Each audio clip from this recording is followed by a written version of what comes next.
여러분 안녕하십니까, 진성호입니다.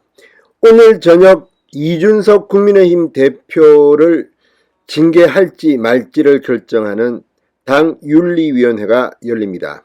국회에서 열립니다. 자, 이양희 윤리위원장을 포함해서 지금 윤리위원들은 이준석 대표 아마 초유의 일일 겁니다. 당대표를 윤리위원회가 심의한다. 자, 오늘 긴장이 상당히 고조되고 있습니다. 오늘 어떤 결과가 나올까요? 어떤 결과가 나오더라도 국민의힘은 후폭풍이 간단치는 않을 것 같습니다. 자, 오늘 이준석 대표의 징계 여부에 대해서 이 윤석열 대통령의 이 멘토 역할을 했던 두 사람이 각기 상반된 입장을 내세웠습니다. 심평 변호사, 이준석을 버려야 한다고 이야기했습니다. 김종인 전 비대위원장, 이준석을 특별한 사유 없이 징계하게 되면 총선이 힘들 것이라고 예언했습니다.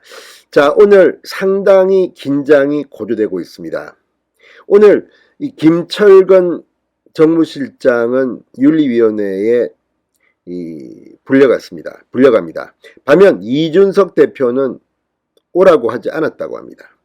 자, 지금 이 윤리위원회의 징계 여부 그 대상자는 이준석 대표입니다. 김철근 실장은 아마도 참고인 정도의 자격으로 참석할 것으로 보입니다. 자, 오늘 어떤 결과가 나올까요? 과연 결과가 나올까요? 자, 오늘 이준석 대표를 부르지 않았다는 것은 일단 이 소명의 기회를 준다는 측면에서 오늘 결론이 나오지 않을 가능성도 있습니다. 김철근 실장과 이 대화를 한 뒤 윤리위원회가 다음 기일에 이준석 대표를 부를 수도 있습니다. 자, 어쨌든 이 당 대표의 권한이 있기 때문에 윤리위원회에서 결정이 되더라도 당 최고위원회에서 이걸 또 부결시킬 수도 있습니다. 아무튼 상당히 복잡한 경우의 수가 있습니다. 다 떠나서 어떻게 될까요? 심평 변호사, 김종인 전 비대위원장은 뭐라고 했을까요? 아무튼 오늘 상당히 국민의힘에는 중요한 날이 될 것입니다. 서로 의견이 많이 갈립니다. 다 떠나서 이준석 대표가 이 의혹이 사실인지 아닌지 여부가 밝혀진다면 이준석 대표도 정치적 운명이 상당히 위기에 처할 수도 있습니다. 그러나 아직까지 경찰 수사는 진행 중에 있습니다. 자, 어쨌든 지금 윤석열 대통령이 취임하고 얼마 되지 않았고 오늘 지지율이 상당히 떨어졌다는 그런 조사가 나오게 됐습니다. 이런 와중에 이 문제를 놓고 국민의힘이 내홍을 겪고 있는 것만은 분명히 불행한 일로 보입니다. 진성호의 직설 시작합니다. 방송에 앞서 아직 진성호 방송의 구독자가 아니신 분은 붉은색 구독 버튼 눌러주십시오. 더 좋은 방송으로 보답하겠습니다. 자, 2013년입니다. 한 중소기업 대표로부터 성접대를 받았다는 의혹이 제기된 국민의힘 이준석 대표, 여기에 측근인 김철근 당대표 정무실장이 이 제보자에게 7억 원 상당의 투자 유치 각서를 써주며 증거인멸을 시도했다는 의혹, 이것이 지금 초점입니다. 자, 그런데 오늘 윤리위원회에서 이것들에 대해서 충분히 사실 확인이 될지 또 소명이 될지, 아무튼 오늘 상당히 분위기가 고조되고 있습니다. 자, 국민의힘 윤리위원회는 오늘 저녁 7시입니다. 회의를 열고 이 대표가 해당 의혹으로 품위 유지 의무를 위반했는지 등을 심의할 예정이라고 합니다. 자, 징계 절차에 착수한 지 2달 만입니다. 윤리는 오늘 우선 이 김철근 실장을 불러 소명을 듣겠다는 계획입니다. 자, 윤리비 징계는 가장 센 제명, 그 다음 탈당 권유, 당원권 정지, 경고 모두 4단계로 분리됩니다. 당원권 정지 이상의 징계가 확정될 경우 당대표직 등 거취와 직결될 수 있습니다. 낮은 단계인 경고에 그치더라도 정치적인 타격은 불가피할 전망입니다. 이준석 대표는 이 무혐의 이것을 주장하고 있습니다.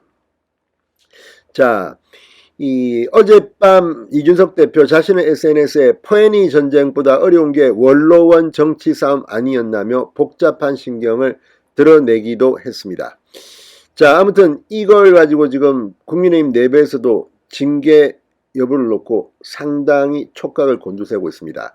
이와 관련해서 오늘 김종인 전 비대위원장 뚜렷한 증거도 없이 이준석 대표를 징계하면 국민은 옛날의 새누리당으로 돌아간다고 생각할 것이라고 말했습니다.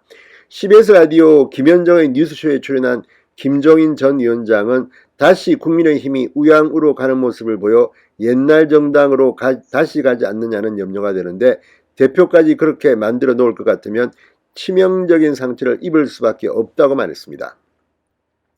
지금 양상을 보면 국민의힘 내부에서 세력 다툼을 하기 위해 하는 것처럼 국민에게 비치기 때문에 당의 장래를 위하여 절대로 긍정적이라고 볼 수 없다, 이렇게 말했습니다. 자, 그리고 경찰 조사가 아직 끝나지 않았기 때문에 윤리위가 판단할 수는 없을 것이라고 본다. 경고 아니면 당원권 정지가 나올 수 있다는 얘기가 퍼진다는 질문에는 그런 것을 희망하는 사람들의 얘기다. 밖에서 객관적으로 보기에는 소위 당권 싸움을 위해서 하는 것이라는 인식을 가진다고 말했습니다. 그리고 치명적 상처는 다음 총선을 기약할 수 없다고 설명했습니다. 자, 이에 대해서 심평 변호사는 김종인 전 위원장의 말을 반박했습니다. 자, 이 심평 변호사는 SNS를 통해 김종인 전 위원장이 이준석 대표를 징계하면 2024년 총선이 위태로울 것이라고 했지만 몇 가지 짚고 넘어가야 할 점이 있다. 이 대표가 갖는 정체성은 두 가지로 첫째 능력주의, 둘째 청년층의 젠더 문제 갈라치기다. 자, 그러면서 이 대표가 목을 메고 강조하는 능력주의는 공정성 실현의 저급한 단계에 머무르고 있다. 젠더 갈라치기로 이대남을 끌어온 데는 성공했으나 이대녀는 물리치는 결과를 낳았다고 분석했습니다. 자, 그러면서 김종인 선생의 말과 거꾸로 이 대표가 계속 국민의힘을 이끌어가면 총선에 커다란 암운을 들일 것이다. 국민의힘은 이준석 대표식의 근시안적인 정치공학적 태도를 버리고 역사 앞에 떴듯이 서서 공정의 기치를 뚜렷이 내걸고 나갈 때 장래가 보장된다. 이준석을 버려라 라고 썼습니다. 자, 아무튼 지금 이 보수층 이 내부에서 이준석 대표의 징계를 놓고 세대 간 대결 양상으로 치닫고 있는 것도 사실입니다. 지금 이준석 대표가 들어온 뒤 당원들이 엄청 늘었습니다. 특히 2030 당원들이 많이 늘었는데 지금 목소리를 내고 있습니다. 자, 그리고 이준석을 버려야지 국민의힘이 살아날 수 있다고 주장하는 사람들의 목소리도 만만치 않습니다. 자, 오늘 밤 어떤 결과가 나올까요? 아마 결과가 나오지 않을 가능성도 있습니다. 윤리위원회가 오늘 결정을 내릴 가능성은 오히려 안 내릴 가능성보다는 적다는 분석도 있습니다. 자, 오늘 밤 이준석의 운명은 어떻게 될까요? 여러분들은 어떻게 생각하십니까? 진성호의 직설이었습니다. 여러분 감사합니다.